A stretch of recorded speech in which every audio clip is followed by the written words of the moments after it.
The last thing I remembered before I died was my sister's smile. She stood beside my husband, holding his hand while I lay helpless in a hospital bed.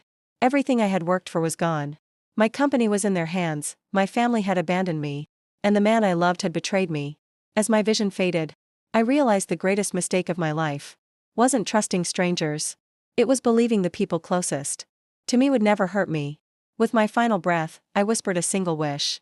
If I could live my life again, I would never make the same choices. The next moment, I gasped for air and opened my eyes. Instead of the cold hospital room, I was standing in my parents' living room. My heart pounded as I looked around. The calendar on the wall showed a date from 4 years earlier. I had been reborn. Before I could process what had happened, my mother smiled and said, "Perfect timing. Today you and your sister will choose your future husbands." My body froze. I remembered this day better than any other. 2 marriage proposals had arrived. One was from the wealthy Carter family. Their eldest son had become disabled after a terrible car accident, and everyone believed his future was over. The other proposal came from Daniel, a handsome businessman who seemed destined for success.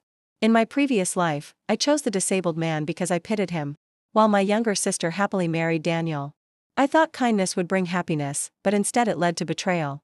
My sister and Daniel worked together to steal everything from me, leaving me with nothing except regret. This time would be different. Before my parents could speak again, I turned to my sister with a gentle smile. "You should marry Mr. Carter," I said calmly. Her eyes widened in surprise. "Really? You're giving him to me?" I nodded. "Of course. You always wanted the best. I won't stand in your way." She couldn't hide her excitement. She believed the Carter family was still one of the richest families in the city and thought she had won once again. She quickly agreed without asking another question. My parents looked pleased, convinced both daughters had secured bright futures. Then my father looked at me. "What about you? You'll marry Daniel?" I shook my head. "No." The room fell silent. "I've decided not to get married," I said. "I'm going to study abroad." My mother's smile disappeared instantly. "Don't be ridiculous. A woman needs a husband, not another degree." I looked at her without fear. Something I had never done in my previous life. "A husband can leave you," I replied quietly. "Knowledge never will." My father slammed his hand on the table. "You'll regret this." I smiled to myself. Maybe I would face hardships. Maybe the road ahead would be lonely. But this time, every choice would be mine.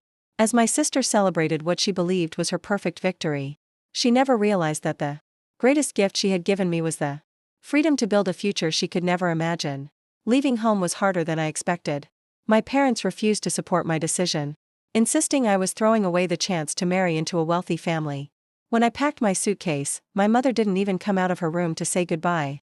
My father handed me a small envelope with just enough money for a few weeks and said, "When you fail, don't expect us to rescue you." I simply nodded and walked away. As the front door closed behind me, I knew I wasn't just leaving my home, I was leaving the life that had destroyed me once before. Life abroad was nothing like the dream people imagined.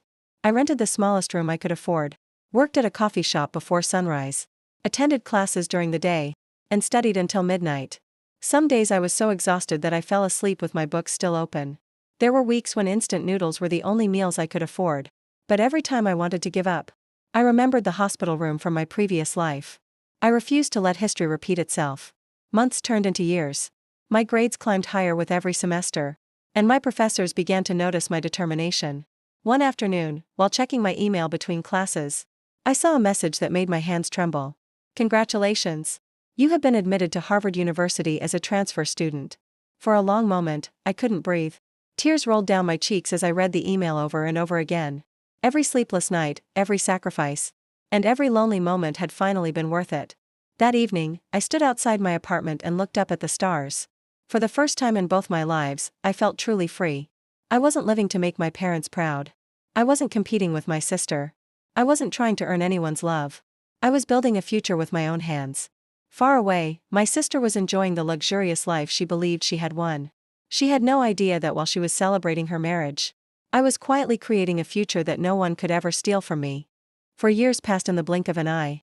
On a bright spring morning, I stood outside Harvard University wearing a black graduation gown. As my name echoed across the ceremony hall, I walked onto the stage with a smile I had never worn in my previous life. When the dean handed me my diploma, tears filled my eyes. This wasn't just a degree, it was proof that I had changed my destiny. After graduation, I accepted an offer from one of the world's leading investment firms. My hard work quickly earned me promotions, and within a year, I was managing international projects. For the first time, I had financial freedom, a successful career, and a life built entirely by my own choices. One day, I received a call from my mother. "Come home," she said quietly. "Your father isn't feeling well." After years away, I returned to the city I once wanted to escape. Everything looked familiar, yet I felt like a stranger. When I entered the house, my parents greeted me with forced smiles. The warmth they had always shown my sister was suddenly directed at me.